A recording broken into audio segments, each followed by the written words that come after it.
জেলখানাতে যাইয়া দেখি পুলিশ পাগল, আসামিরা চাইপা ধরে ফেন্সির বোতল। পাবনা নয় পাগলের গারদখানা, দুনিয়াটা পাগলের আস্তানা।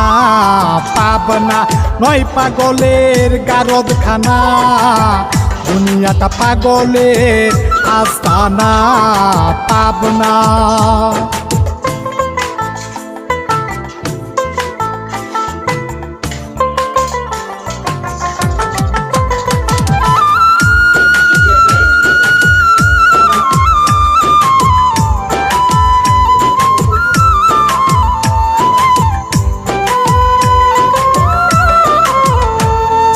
হাসপাতালে যাইয়া দেখি ডাক্তার পাগল, রুগীরা শুইয়া থাইকা বাজাই রে ঢোল।